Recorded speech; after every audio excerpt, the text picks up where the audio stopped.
Hi guys, Raf here from Briggy, and today I'm going to show you how to read a nutrition information panel like a pro. So I'm going to show you just 4 key indicators we use to tell whether food's good for us, bad for us, whether it needs to go back on the shelf or it's going to take home in your basket. So nutrition information panel looks like this.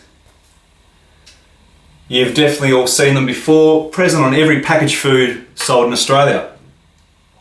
A lot of people see these, they get very confused, they don't really know what they're looking at. So I want to demystify it, make it easy to understand, like I said, using just 4 key indicators. First place I want you to look is in fats, but specifically trans fat, which is there. Okay, trans fat, we're looking to see 0 across the board. You don't want any trans fat in the product. Really bad stuff. Actually banned in several US states and been shown to be unfit for human consumption, yet somehow it finds its way into a lot of our foods. So this is why I want you to look there first. If the product has any trans fat, then that negates everything else you see here. Forget about it, move on. However, this one checks out, we've got 0 everywhere. So next place we're going to look, second place, is sugars under carbohydrate.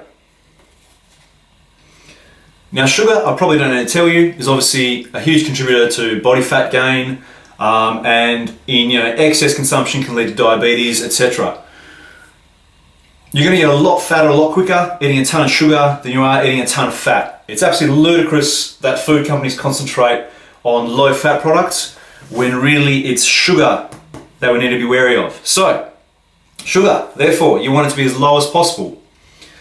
I look for things that are less than 10% sugar specifically. So how do we know that?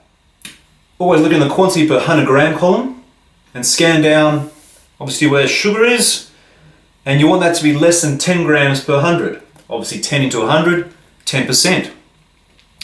Even 10's getting a little bit high, but anything over 10 is going to mean there's a lot of added sugar in there. So you want to keep that number as low as possible. Okay, so that's our first 2 places. We looked at trans fat, we want 0. Sugar, we want low.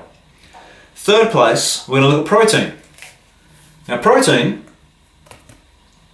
you actually want.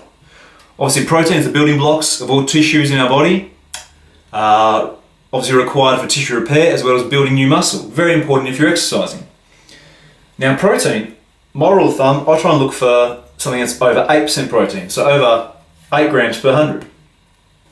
You're not always going to find something that's over 8 grams per 100, but it's a good thing to look out for.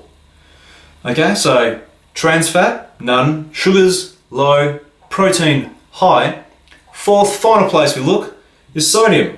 Sodium is usually found towards the bottom, and sodium is obviously salt. You probably already know, high salt intake has been shown to raise blood pressure through hypertension, so you want to avoid eating too much of it. I'm looking for around 500 milligrams or less of salt per serve. So how do we find per serve? We ignore the quantity per 100 gram column and we look at the quantity per serve column. Now the reason I say 500 is because I assume you're going to eat probably 4 times a day, thereabouts, 3 to 4.